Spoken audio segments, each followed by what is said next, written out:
render service, not in a challenging spirit. So one must submit oneself at the lotus feet of great personalities who can actually deliver transcendental knowledge.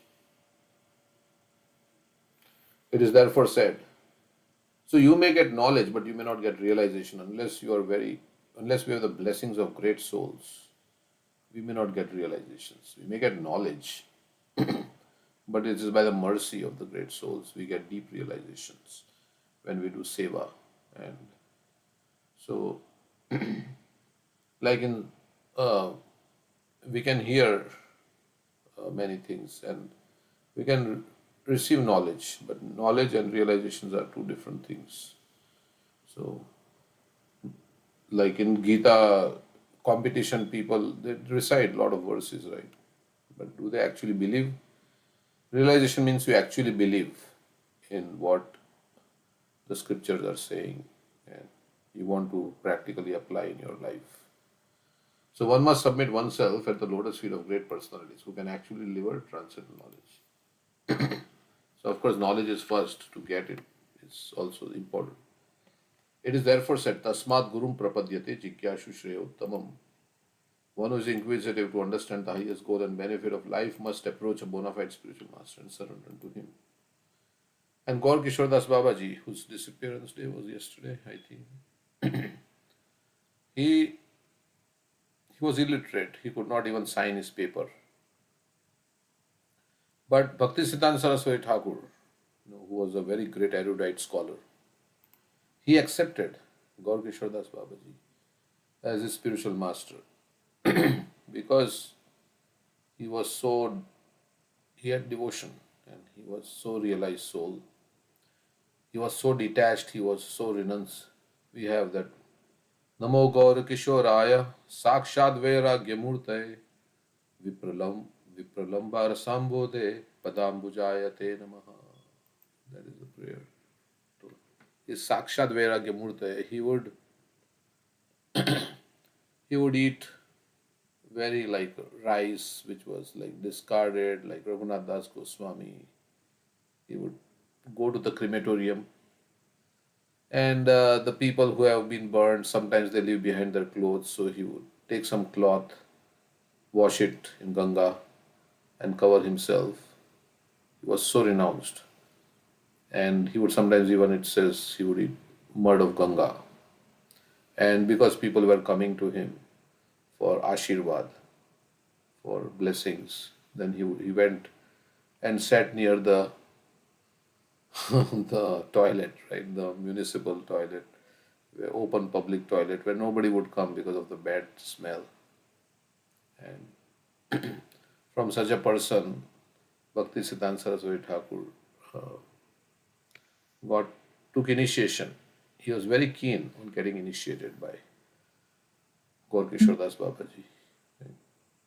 Also, dogs will eat from his plate, right? Yeah, he would And share he his will eat. prasadam with the puppies who would come. So very renounced. And but people would come to him and they would consult him, like they would discuss any doubts from the scriptures because he had all the knowledge and he would answer their questions. So, and other devotees would come and read scriptures and then he would give comments on that. So he was so renounced. He also told Bhakti Siddhanta Saraswati Thakur, don't go to Calcutta because Calcutta is the place of Kali. Don't go to Calcutta. Then, of course, Bhakti Siddhanta Saraswati Thakur did go to Calcutta, but did he disobey instructions? No, because I think Prabhupada said, no, no, he always lived in Vaikuntha. He was always in Vaikuntha wherever he was. So, like that, he was not in Calcutta. So, this is how, Going there for yeah, he was going to. publicity for his mutt. Yeah, so he was so renounced, um, Gaur Kishore Das Babaji, but Bhakti Siddhanta Saraswati Thakur, Bhakti Vinod Thakur told him, you should take initiation from Gaur Kishore Das Babaji. So Bhakti-Siddhanta Saraswati Thakur was such a great scholar that they say that the age of 7, he actually memorized the whole Bhagavad Gita, all the 700 verses. Not only did he memorize, but he could explain those verses. And his memory was so sharp that he read, if he would read a book, he would tell you which page he read on, what exactly, such a photographic memory he had. And he was such a great scholar. So it is not about, so it is showing that even though Bhaktisiddhanta Saraswati Thakur was a great scholar and he knew so much, but he took initiation from Gaur Kishore Das Babaji because he was very genuinely um, devoted to Krishna. So, so it is therefore said, Tasmat Gurum Prapadyate Jigyashu Shreya Uttamam. One who is inquisitive to understand the highest goal and benefit of life must approach a bona fide spiritual master and surrender unto him. Only one who is actually eager to receive knowledge, to eradicate the darkness of ignorance, is eligible to approach a guru or a spiritual master. So, only one who is very inquisitive about knowing the ultimate benefit of life. Jigyashu means very curious, very inquisitive to know about the ultimate benefit of life. Ultimate benefit of life means how I can not immediate benefit for enjoyment, but ultimate benefit means how I can get out of the cycle of birth and death, how I can make a solution to all the problems of my life once and for all, how I can develop love of God, like that. This is called ultimate benefit. Shreya Uttamam, topmost benefit is ultimately to become a devotee of Krishna, devotee of God. So only one who is actually eager to receive knowledge, to eradicate the darkness of ignorance, is eligible to approach a guru or spiritual master. The guru should not be approached for material benefits. One should not approach a guru just to cure some disease or receive some miraculous benefit. This is not the way to approach the guru. Tad Vijnanartham. One should approach the guru to understand the transcendental science of spiritual life and of the absolute truth. Unfortunately, in this age of Kali, there are many bogus gurus who display magic to their disciples, and many foolish disciples want to see such magic for material benefits. These disciples are not interested in pursuing spiritual life to save themselves from the darkness of ignorance. It is said, the verse we are saying, Om Ajnana Timirandasya Timirantasya Jnananjana Shalakaya Chakshurunmilitam Yena Tasmai Shri Guruvai Namaha. I was born in the darkest ignorance, and my spiritual master opened my eyes with the torch of knowledge. I offer my respectful obeisance unto him. This gives the definition of the Guru. Everyone is in the darkness of ignorance. Therefore, everyone needs to be enlightened with transcendental knowledge. One who enlightens his disciple and saves him from rotting in the darkness of the ignorance in this material world is a true Guru. So, Guru will not speak something that is just very pleasing to the disciple. I mean, it may be pleasing if the disciple is also very inquisitive to know the truth, but he should not speak things which will just make the disciple very comfortable in his material situation and material consciousness. So sometimes guru is speak heavily, so that guru means heavy with knowledge and speak, so that the misconceptions of the disciples are vanquished, cut. So Prabhupada would speak very strongly in his classes, inspiring the disciples to become detached from material enjoyment and surrender to Krishna. So that is a true Guru. Okay, so he's saying, yes, you are giving me the knowledge. I am immersed in darkness of ignorance. Please, he has lost his son, and he is very much lamenting. He doesn't know the science of the soul. So,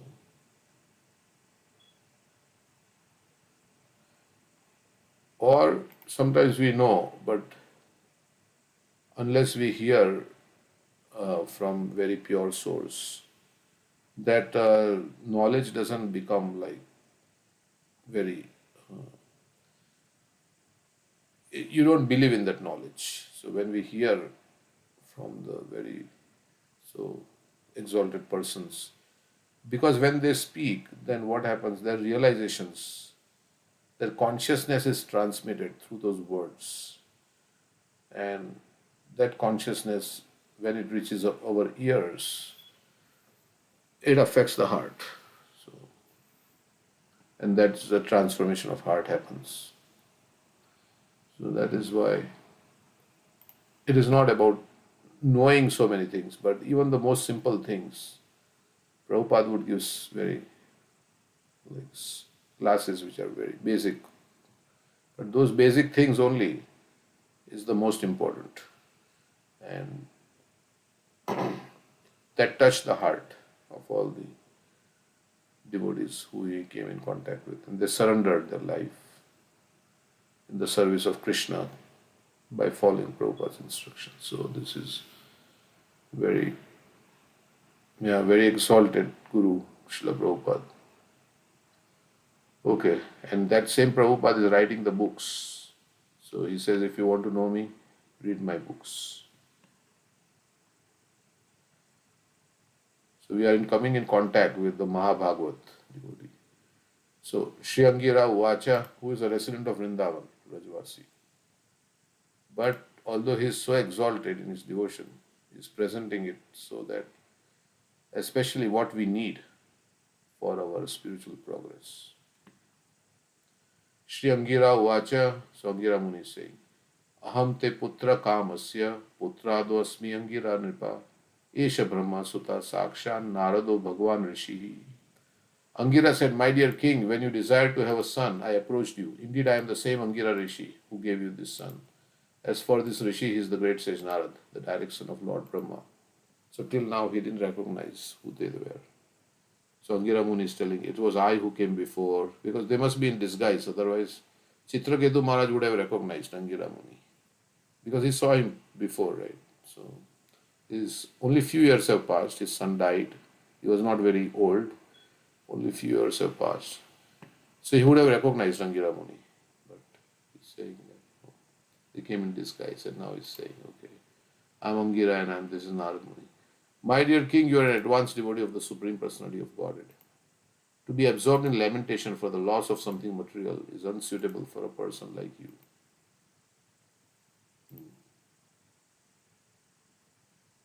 So don't lament. Of course, you lament, you feel uh, Arjuna also lamented for his son, but yeah, not to be so much lamentation that we forget, because we are also going to follow them, right? Somebody has died, and in a few years we will also die, right? It's not going to be, we are not going to be around.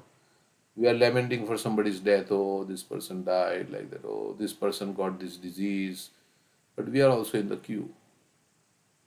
So, so everything is going to like be dismantled in this material world. Therefore, we have both come to relieve you from this false lamentation, which is due to your being merged in the darkness of ignorance. So he was lamenting, and they have come to relieve him, to give him solace, to give him the real light. For those who are advanced in spiritual knowledge, to be affected by material loss and gain is not at all desirable. So, yeah, yesterday there was discussion in Kirtida's home about Yash was saying, is Aishwarya on the call? Yash was saying that if somebody is very rich, he can practice spiritual life, but they get disturbed, right? If they have some business going on, and if that business doesn't, Chanakya Pradipuru was saying, if there's a problem in the business, then you get disturbed. So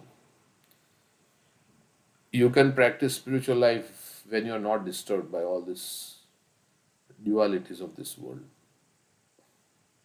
the loss and gain, honor and insult, and what else? Honor and dishonor, loss and gain, material loss and gain, and happiness, distress. Like what is that verse which says Jitatma Prasantatma?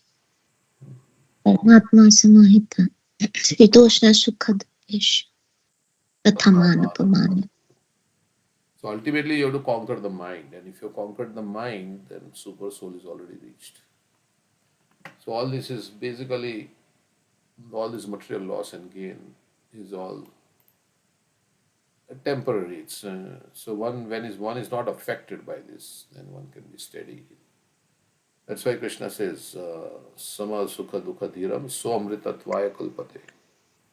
One who is steady in happiness and distress, he is eligible for liberation. But how we can be that? When we read this, uh, when we engage in devotional service by reading Bhagavad Gita, by reading Bhagavatam, and all this, then we come to realize that yes, all this has no real relevance in the journey of the soul, this loss and gain. And of course, we feel like we lost some money, and but this comes and goes. This is not today. It is like this. Tomorrow it will be like that. And I'm just passing through. I'm just passing through here. That's the verse. Dvaita Bhadra Bhadra Gyan. A Manodharm, A Bhala, A Manda, A Shabram. This is good and this is bad is all illusion. Yeah, this is all illusion that I'm now becoming very rich. I'm becoming very poor.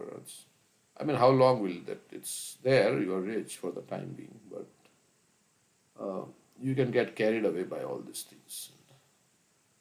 So to be vyavasayatmika buddhi, you have to be, and praise and insult and all these things happen in this world. So one should not be affected by it. As what Angira Muni is saying here.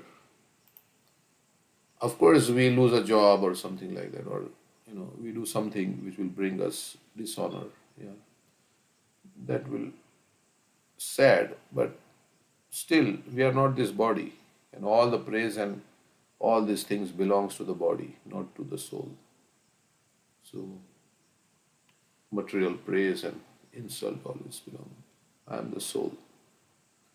So in this way, of course, we don't like to be in distress, but yeah. So purport. Several words in this verse are very important. The word Mahapurush refers to advanced devotees and also to the Supreme Personality of Godhead. Maha means the Supreme and Purusha means person.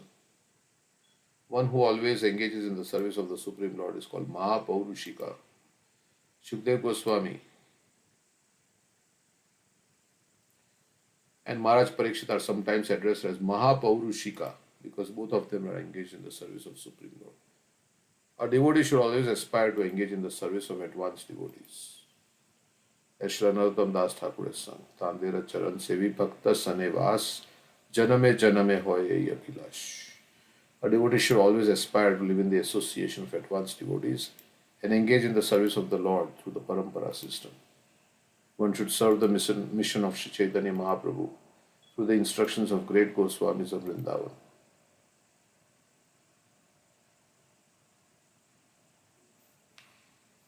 This is called Tandera Charan Sevi. While serving the lotus feet of the Goswamis, one should live in the association of devotees. Bhakta Sanevas. This is the business of a devotee. A devotee should not aspire for material profit or lament for material loss. When Angira Rishi and Narad Muni saw that Chitraketu Maharaj, an advanced devotee, had fallen in the darkness of ignorance and was lamenting for the material body of his son, by their causeless mercy they came to advise him so that he could be saved from this ignorance.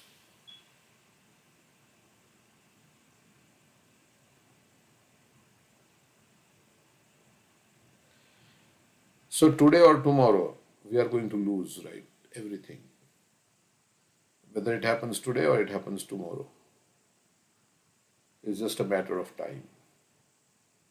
It's going to happen for everybody. You're going to lose your beloved ones, everybody. Everybody is going to die, or we are going to die. So either way, you're going to lose. That is for certain. That is for certain. So, because death is certain, Krishna has already said that. You cannot stop death. So now it's only matter of time. So before we lose everything, we should become already kind of detached, so that anyway we are going to lose at some point. So it will not cause so much pain. So at that point.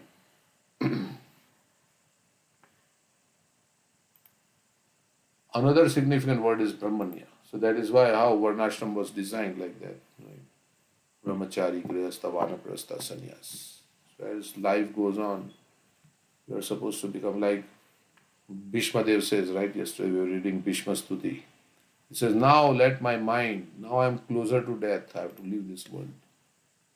So now let my mind be completely absorbed in the Lord. So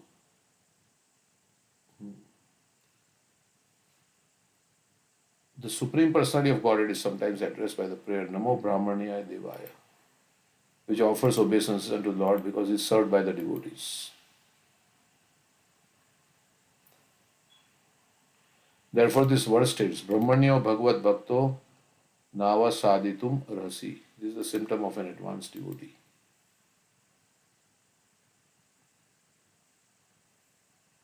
So Brahmanya Devaya, he is the Lord of the Brahmanas, or Lord of the devotees, served because he is served by the devotees.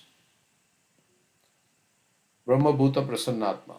What is that for this verse states? Okay.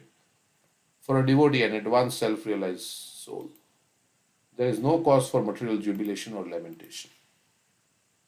So nothing will make make in this material world, nothing will make him happy or nothing will make him sad. I mean, material things will not make him happy. Oh, now I'm going to what? Get a promotion in my job. I'm very happy. So that's like, or now I have a child. I'm very happy. Now I'm going to get married. Oh, I'm very happy. Now I'm finishing my degree. I'm very happy. It's all material things. So these are so Prabhupada is saying for a devotee and advanced self-realized soul, there is no cause for. So you may feel inside happy, but okay, when good things happen, like all this thing. I got $1 million, right? As a lottery, Powerball. I feel very happy. But those who are self-realized souls, they know this is not going to last because my body is temporary. My stay in this body is temporary. So, and lamentation is also like that. Everything will pass in this world. But of course, for the time being, if I have a lot of money, I can enjoy very nicely. That's why I feel happy. If you have a lot of money, then you can go places, do vacation, eat in the finest restaurants, go on cruise, and so many things like that. You can spend your money. It's a lot of. But devotee is not looking for any kind of sense enjoyment. So he's not very excited. When he gets an opportunity for sense enjoyment, he's not excited. Why? Because he's not looking for it. You feel, of course, money is not ultimately. Money is there because if we have a lot of money, we can do in varieties of way we can do sense enjoyment. So that is why it excites people. Because money in the bank is of no use, right? Ultimately, it's all paper. What will you do with paper? But when you put paper to use, means in this world, this paper is what works. And you can, yeah, you can enjoy in your senses in so many ways. That's what gives. But devotee is already feeling happy. Then so he is not excited by all these things. For sense, opportunities for sense enjoyment does not excite him. If he is really self-realized soul. So there is no cause for material jubilation or lamentation. He is always transcendental to conditional life. Because he knows this happiness has a beginning and an end. Adyantavan tatukanteya. Adyantavan. Adya Antavatta Kaunteya. Nateshwaramati Buddha. Those who are intelligent. Buddha, intelligent. They do not delight. Ramate means they don't feel happiness on this, all these things. Because it has a beginning and it has an end. Krishna is saying, Yehi sansparsha, and it also gives you misery. Yehi sansparsha ja bhoga. Because everything will be lost at some point. And that time we will get misery also. So if you are Prahlad Maharaj says, right, if you try for enjoyment, then you are setting up yourself for misery also. That's Harsha Shok. Yeah. Because it will go away with time. Right? So, but our nature is to find happiness. Anandamaya.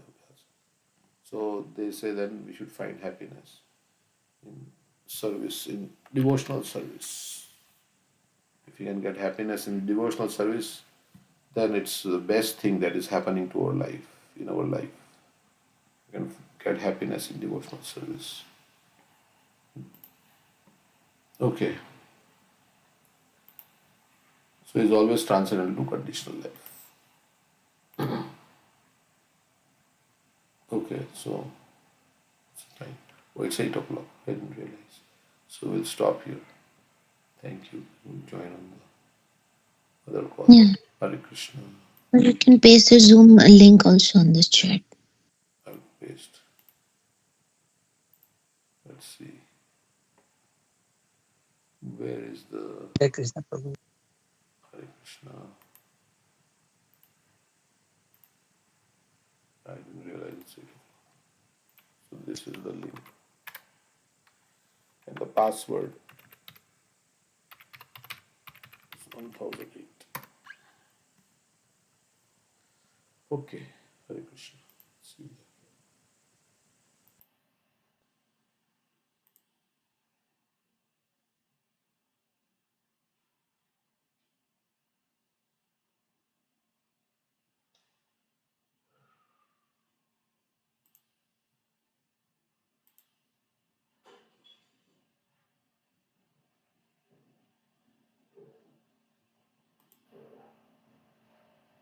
Hare Krishna.